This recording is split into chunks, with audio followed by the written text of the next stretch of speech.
Hello வணக்கம்.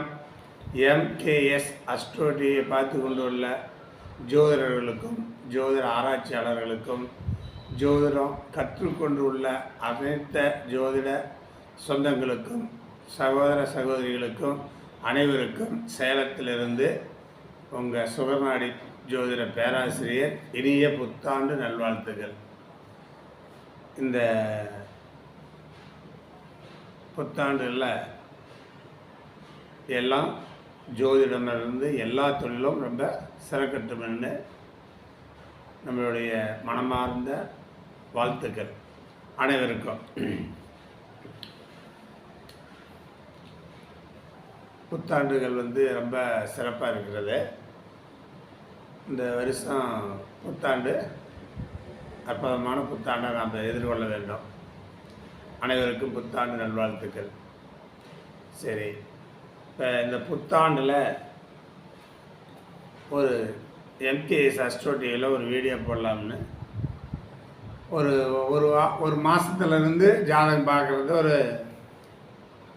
நெகட்டிவான ஜாதகமாக இருந்தாலும் சரி, பாசிட்டிவாக இருந்தாலும் சரி, அதை பார்த்து எடுத்து வச்சுருந்து சரி புத்தாண்டில் ஒரு நல்ல ஜாதகம் போடலாம், அற்புதமான ஜாதகம் போடலாம் அப்படிங்கிறதாக ஒரு ஜாதகம் எடுத்து வச்சுருந்து இன்றைக்கி புத்தாண்டில் போட்டு விடலாம். இது ஒரு ஆண் ஜாதகம்.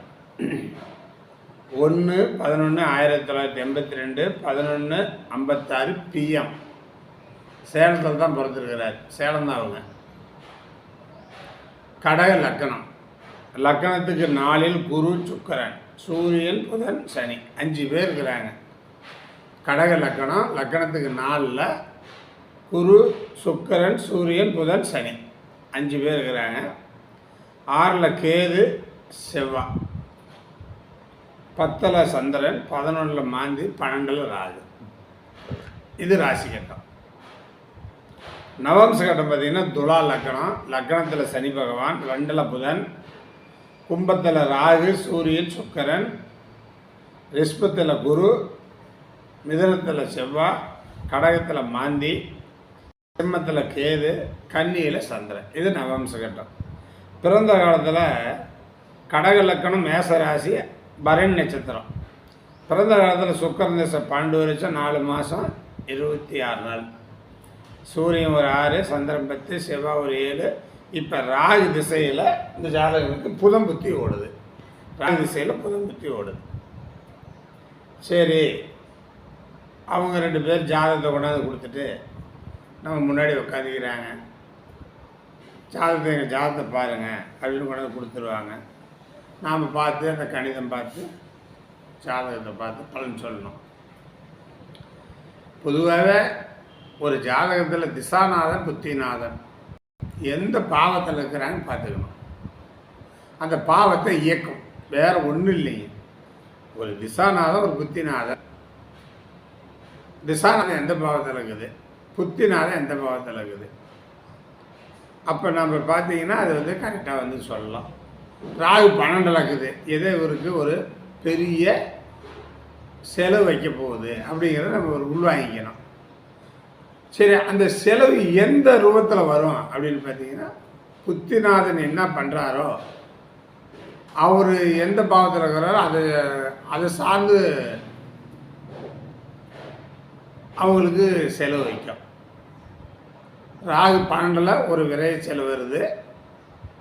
4ஆம் பாவத்தில் புதன் இருக்குது. அப்போ 4ஆம் பாவம் என்னது, வீடு. அப்போ வீடு கட்டுறீங்களா அப்படின்னு நம்ம ஒரு கேள்வி கேட்கணும். அதுதானே கரெக்டு. இந்த ஜாதகத்தில் உங்கள் ஜாதகத்தில் பலமாக ராகு திசை புதன் புத்தி 12 ராகு ஒரு விரயத்தில் இருக்குதுங்க. ஒரு செலவு பண்ணி ஆகணும். அது புத்திநாதன் புதன் 4 இருக்குது. அது வீடு அப்படின்னா வீடு கட்டிக்கிட்டு இருக்கிறீங்களா, வீட்டுகளை பற்றி கட்டிகிட்டு இருக்கிறீங்களான்னு கேட்டதுக்கு ஆமான்னார். ஆமாங்க, நாங்கள் வீடு கட்டிகிட்டு இருக்கிறோம், வீட்டு வேலை நடந்துக்கிட்டு இருக்குது. அந்த வீட்டு வேலையை எப்போ முடிச்சுட்டு வீடு கிரகப்பிரவேசம் பண்ணலாம் அப்படிங்கிற ஒரு கேள்விக்கு தாங்க வந்தோம் அப்படின்னாரு. சரி, பரவாயில்ல, ரைட்டு. மனசில் நம்ம 4ஆம் பாவத்தில் நடக்கக்கூடிய புத்திநாதன் நமக்கு அவங்களோட நிலைப்பாட்டை சுட்டி காட்டுகிறாருன்னு நான் நினச்சிக்கிட்டு சரி ரைட்டு அப்படின்னு சொல்லிட்டு அதுக்கு நாள் எந்த நாளில் கிரகப்பிரவேசம் பண்ணலாம் எப்படி செய்யலாங்கிறதெல்லாம் அவர் பார்த்து சொன்னோம். அப்புறம் அவர் கேட்டார், இந்த எங்கள் வீடு எந்த மாதிரியான அளவுக்கு ஒரு அமௌண்ட்டுக்கு எவ்வளோ அமௌண்ட்டு கட்ட முடியும், எப்படிப்பட்ட வீடு கட்ட முடியும், கட்டிகிட்டு இருக்கிறோம் சொல்லுங்கள் அப்படின்னாரு. அப்போ திசாநாதன் புத்திநாதனை மட்டுமே வச்சு நீங்கள் ஆழமாக இப்படிப்பட்ட வீடு கட்டலான்னு சொல்லக்கூடாது. 4ஆம் பாவம் தான் வீடு. 4ஆம் பாவம் வீடு, வண்டி, வாகனம், ஆடும் பொருள், அசையும் பொருள், சொத்து. இது பொருள் காரகத்தில். உயிர் காரகத்தில் தாய். அப்போ 4ஆம் அதிபதி எந்த நிலையில் இருக்கிறாருன்னு பார்க்கணும். இப்போ 4ஆம் அதிபதி பலம் பெற்றிருக்குதா பலவீனம் பெற்றிருக்குதா அப்படின்னு பார்த்துக்கணும். எப்போவுமே ஜோதிடத்தில் விதிகள் முக்கியம். விதிகள் முக்கியமாக இருக்கணும். ஒரு ஜாதகத்தில் ஒரு கேந்திராதிபதி, ஒரு திரிகோணாதிபதி ஒரு கேந்திரம் அல்லது திரிகோணத்தில் சேருவது மிகப்பெரிய ராஜயோகம்னு நம்ம விதிகள் சொல்லிஇருக்குது. அதை நம்ம கொஞ்சம் ஞாபகம் வச்சுருக்கிறோம். அப்போ கடகலக்கணத்துக்கு சதுர்த்த கேந்திரம் பெற்ற சுக்கிரனும், கடகலக்கணத்துக்கு திரிகோணம் பெற்ற 9ஆம் பாவம் பெற்ற திரிகோணம் பெற்ற குருவும் 4ஆம் பாவத்தில் உட்காந்துக்கிறாங்க. இதை நல்லா ஆய்வு பண்ணிங்க, உள்வாங்கிங்க. ஒரு கேந்திராதிபதி, ஒரு திரிகோணாதிபதி ஒன்று சேர்வது மிகப்பெரிய ராஜயோகத்தை கொடுக்குமா. நீங்கள் ஒரு லக்னத்துக்கு கூட சுபர்னு எடுத்தோம்னா ஒரு கேந்திரம், ஒரு திரிகோணம் பெற்ற கிரகம் தான் சுபராக முடியும். முழு சுபராக பலன் கொடுக்கறதுக்கான விதிமுறை நம்ம நிறைய வீடியோவில் சொல்லிக்கிறோம். அப்போ என்னுடைய மனசில் தோன்றது, ஒரு கேந்திராதிபதி, ஒரு திரிகோணாதிபதி 4ஆம் பாவத்தில் கூடியது அப்படின்னா அவர் சாதாரண வீடு இல்லை, அரண்மனை போல தான் வீடு கட்டணும் அப்படிங்கிற ஒரு மனசில் அவர் கேட்ட கேள்விக்கு இதுக்கெல்லாம் மனசில் கொண்டாது தான் நீங்கள் ஒரு பெரிய அரண்மனை போல தான் வீடு கட்டுவீங்க. சின்ன வீடெல்லாம் கிடையாது, ஒரு மாடி 2 மாடிலாம் கிடையாது, ஒரு அரண்மனை போல ஒரு வீடு இருக்கும். இப்போ இந்த கடகலக்கணத்துக்கு 4ஆம் பாவத்தில் 5 கிரகம் இருக்குது. இப்போ 5 மாடி உயரம் கட்டலாம், 5 மாடி கட்டலாம், அல்லது 4 மாடி கட்டலாம். ஏன்னா சூரியன் நேசமாக இருந்தாலும் நேசமாக ராஜயோகம் போகுது அப்படின்னு சொன்னதுக்கு 4 மாடி கட்டிக்கிறேங்க. 4 மாடி கட்டி வேலை நடந்துகிட்டு இருக்குதுங்க. அப்போ ஒரு கேந்திராதிபதி, ஒரு திரிகோணாதிபதி சூரியனோடு சேர்ந்து இருக்கும்போது அரசனை போல வீடு கட்டணும், அரவணை போல் வீடு கட்டணும். அது கட்டிகிட்டு இருக்கிறாங்க. என்ன எஸ்டிமேட்டு அப்படின்னு பார்த்தீங்கன்னா 2 கோடி ரூபாயில் கட்டுறாரு.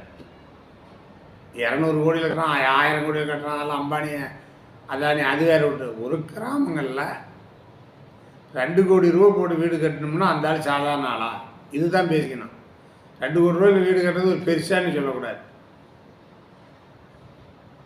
பெரிய பெரிய கோடீஸ்வரன் 200 கோடி 300 கோடி கட்டுறது அது அப்பாற்பட்டது. ஒரு கிராமத்துக்குள்ளே ஒரு சாதாரண ஒரு கிராமத்துக்குள்ளே இருக்கிறவங்க 2 கோடி ரூபா போட்டு வீடு கட்டுறது பெரிய சாதனை.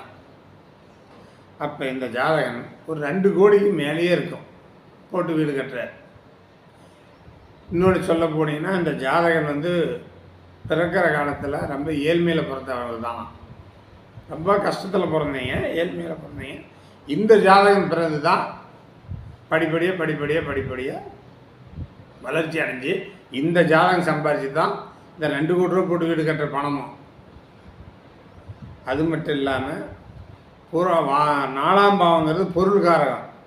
வீடும் கட்டிக்கிட்டாரு, வாகனங்கள் ஜேசிபி, இரும்பு தூக்கக்கூடிய கிரெயின், இந்த மாதிரி பல வாகனங்களும் வாங்கியிருக்கிறார்.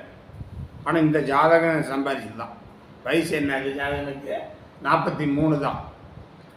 இந்த ஜாதகம் ஒரு 25 வயசுலேயே படிச்சுட்டு வேலைக்கு போயிட்டார். வேலைக்கு போயின்னா கான்ட்ராக்ட் எடுக்க போயிட்டார். இப்படி போய் கான்ட்ராக்ட் போய் ஒரு 10-15 வருஷத்தில் பல கோடி சம்பாதிச்சிட்டார். சின்ன வயசு தான். அதேமாரி அந்த ஜாதகன் வந்து அந்த ஊரில் ஒரு சிற்றரசன் போல் செல்வாக்கு உள்ள மனுஷனாக மாறிட்டார். இப்போ அரசியல்லையும் போய் பழகிட்டார். அரசியல்லையும் அவர் கட்சியில் அரசியலில் இருக்கிறாரு. அந்த வீடு கிரகபிரவேசத்துக்கு அரசியல்வாதிகள் அழைக்கிறார். இப்போ அந்த அரசியல்வாதிகள்லாம் வர்றதுக்கு காரணம் சூரியன் தான். சூரியன் அங்கே நீசம்னு எடுத்துக்கூடாது. ஒரு ஆட்சி வீட்டில் ஒரு நீசகரம் இருக்கலாம், ஒரு உச்ச வீட்டில் நீசகரம் இருக்கலாம். அது நீசப்பங்க ராஜயோகம் மாறிடும். அதில் பௌர்ணமி யோகத்தில் பிறந்திருக்கிறார்.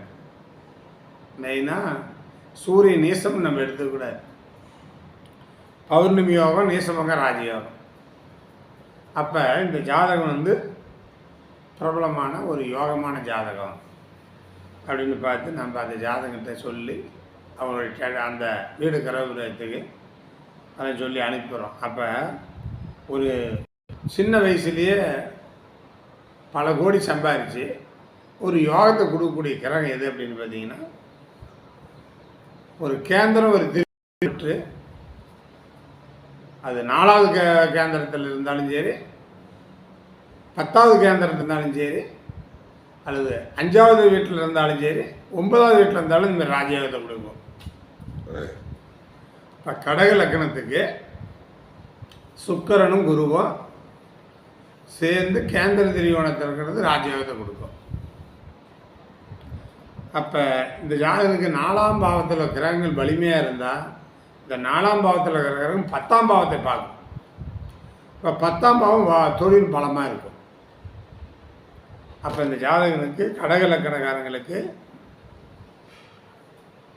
குரு சுக்கிரன் கேந்திர திரிகோணத்தில் இருந்து அந்த கிரகங்களுக்கு சமமான நட்பு கிரகங்கள் வந்து சேர்க்கையோ பார்வை பெற்றால் நம்ம சிறப்புங்கிறது நம்ம சுகநாடி முறையில் நம்ம தெரிஞ்சுக்கிறோம்.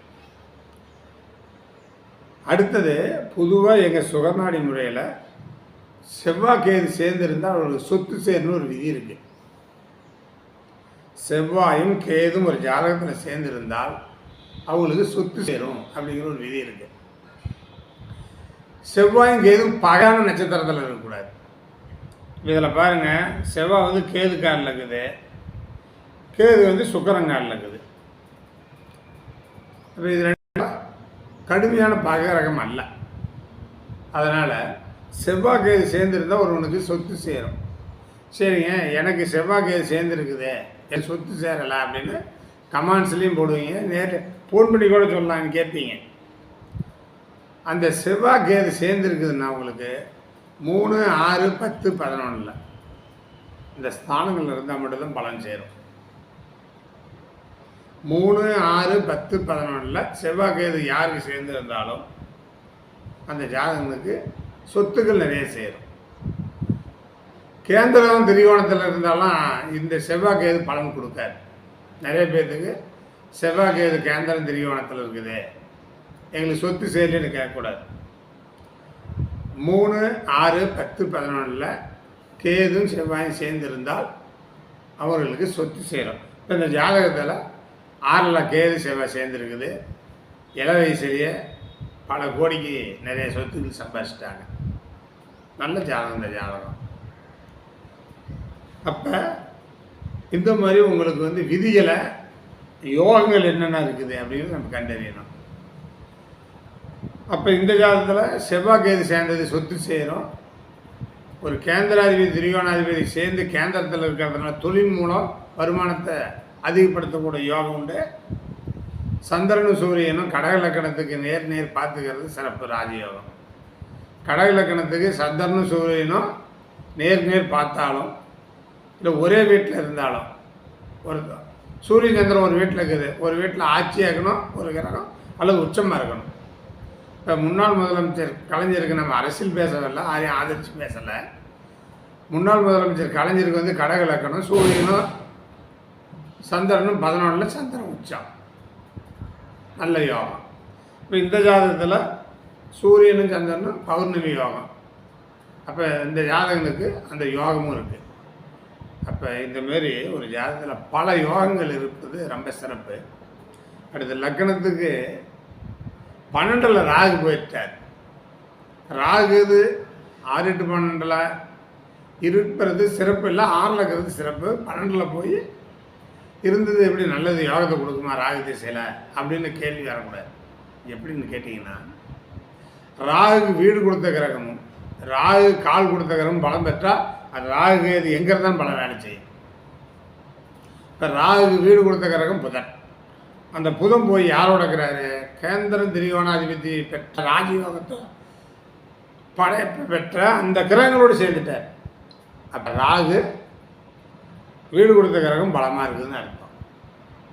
எப்பவுமே ராகு கேதுகளுக்கு வீடு கொடுத்த கிரகம் கால் கொடுத்த கிரகம் பலமாக இருந்தால் அந்த ராகு கேது அந்த திசையில் நன்மை செய்வார்கள். ராகு வீடு கொடுத்த கிரகம் ராகு கால் கொடுத்த கிரகம் பலவீனம் பெற்றால் கண்டிப்பாக அந்த ராகு திசை அவங்களுக்கு தீமை செய்யும். அப்போ நமக்கு பார்க்கும்போது எல்லா கிரகத்தையும் ஒரு ஆய்வு பண்ணி பார்க்கும்போது எல்லா கிரகமும் பலம் பெற்றிருக்குது. ஜாதகம் நம்மகிட்ட கொண்டாந்து கொடுக்குறோம் அப்படின்னா நம்ம கணிச்சுக்கிட்ட அந்த கிரகங்கள் வலிமை பார்க்கணும். அந்த கிரகங்கள் எல்லாம் வலிமை எப்படி இருக்குதுன்னு பார்த்துட்டு தான் நம்ம அவங்ககிட்ட சொல்லணும். அதுலேயும் 7 சனி அஷ்டம சனி கோச்சார கிரகங்களை நான் எடுத்துக்கிறதில்ல. இப்போ இவருக்கு 7 சனி தானே ஓடுது. நம்மகிட்ட ஜாதகம் பார்க்குறாரு ஒரு 1 மாதத்துக்கு உள்ளே இருக்கும். நம்மகிட்ட ஜாதகம் பார்க்குறாரு அப்போ அவர் 7 சனி ஓடுதுன்னு நம்ம சொல்லிவிடலாமா? அவர் சிரிப்பார். 7 சனி ஓடுது அப்படின்னா கஷ்ட நஷ்டம் இருக்குதுன்னு சொன்னீங்கன்னா சிரிப்பார். பிறந்த காலத்தில் திசா புத்திகள் ராஜயோகத்தை கொடுக்கக்கூடிய கிரகமாக இருந்தால் 7 சனி ஒன்றும் பண்ணார். மேசராசிக்காரங்களுக்கு நிறைய பேர்த்துக்கு 7 சனி நிறைய பேர்கள் வசதி வாய்ப்பாக இருக்கிறாங்க.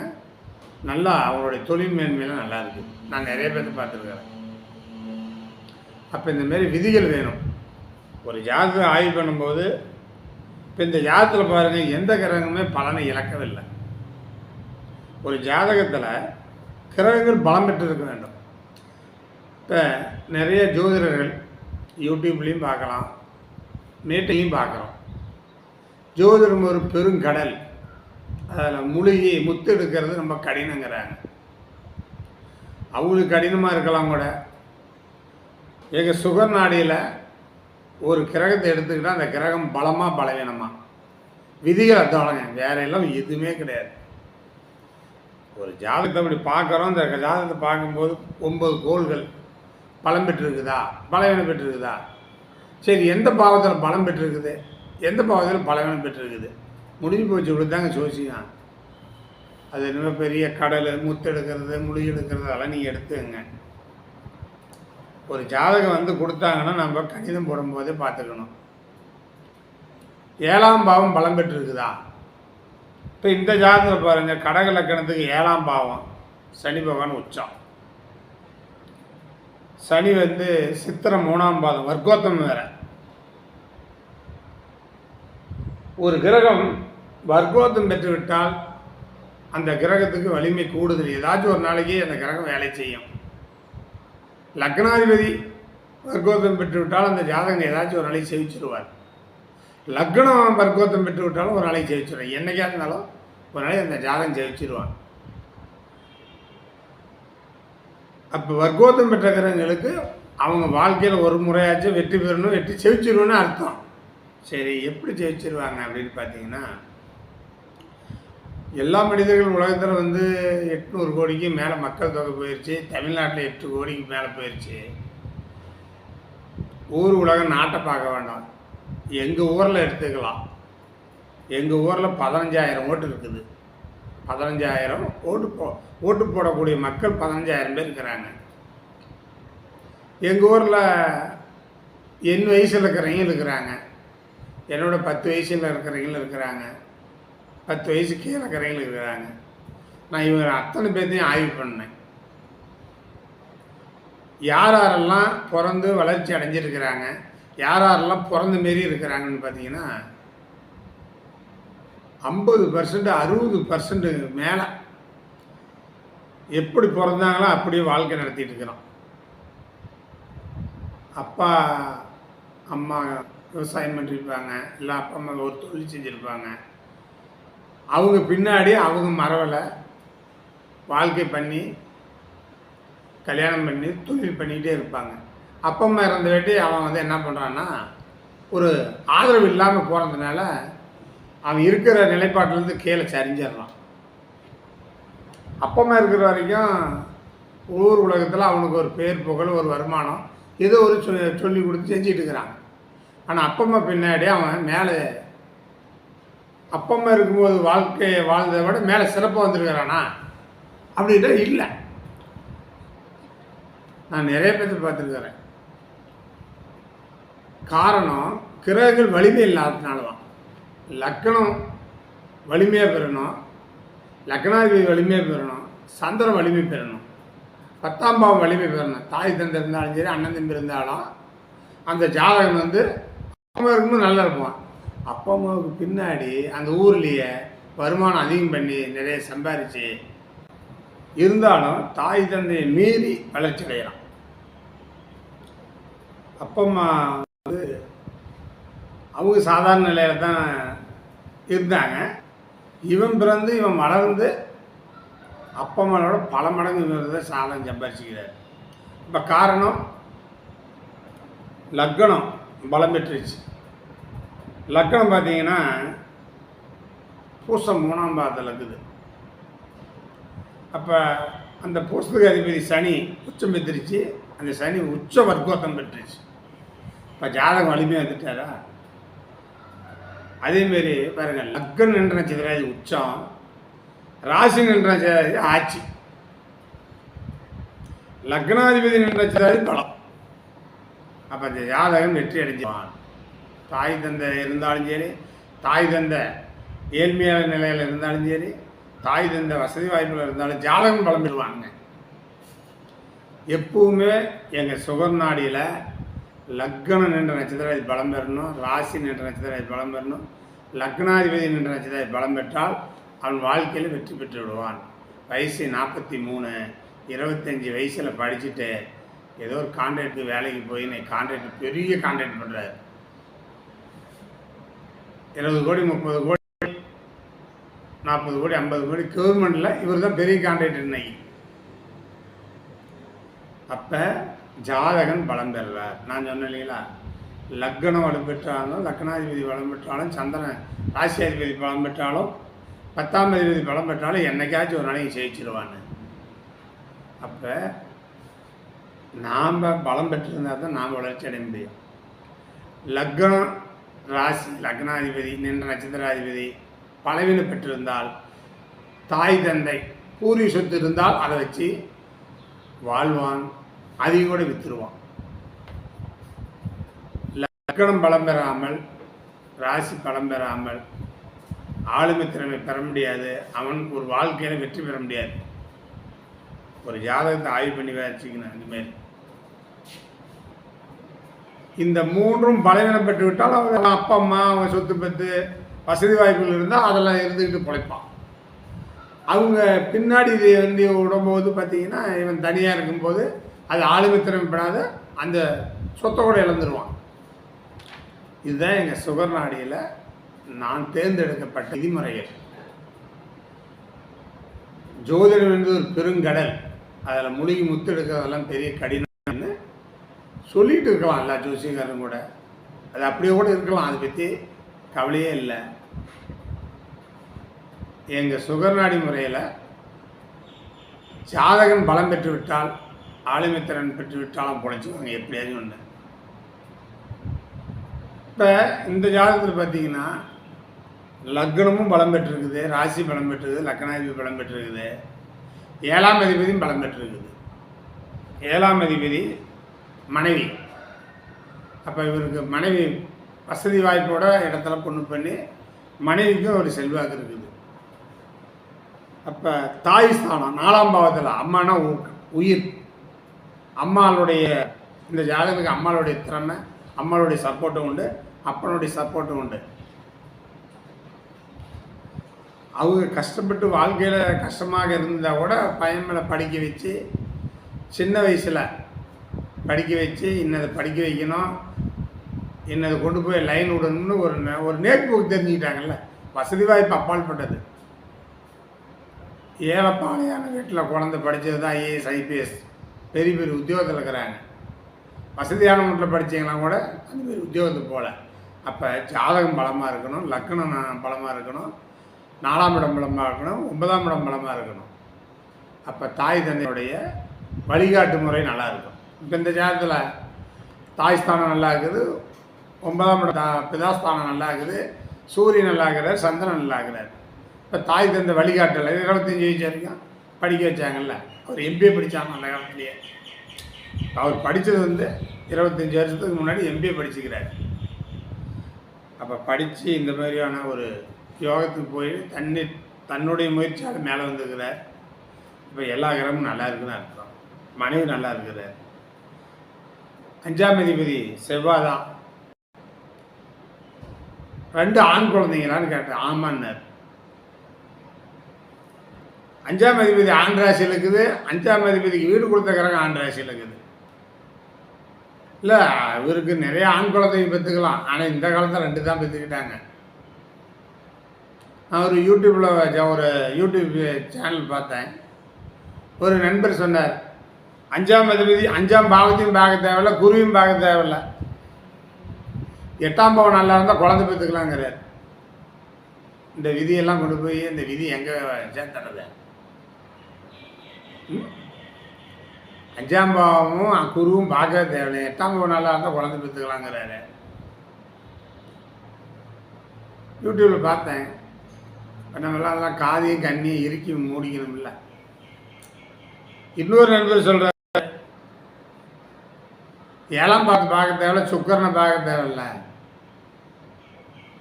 12ஆம் பாவம் நல்லா இருந்தால் கல்யாணம் பண்ணிக்கலாங்கிறார். அவங்கெல்லாம் ஜோதிடம் என்பது அவங்களுக்கெல்லாம் பெருங்கடல் தான். இப்பெல்லாம் தப்பாக விதிகளை மாற்றி சொன்னால் அப்படி தான் இருக்கும். நம்ம அவங்களெல்லாம் தேவையில்லைங்க. நம்மளுடைய சுகர்நாடியே விதி என்ன சொல்லுதுன்னா, லக்னம், லக்னாதிபதி, ராசியாதிபதி பலம் பெற்றிருந்தால் அந்த ஜாதகன் எப்படியா ஒரு அலைக்கு பொழைச்சிக்குவான். அவன் ஓடி போய் வெற்றி பெற்றுவான். 5ஆம் இடம் பலம் பெற்றிருந்தால் அவனுக்கு குழந்தை பாத்தியம் உண்டு.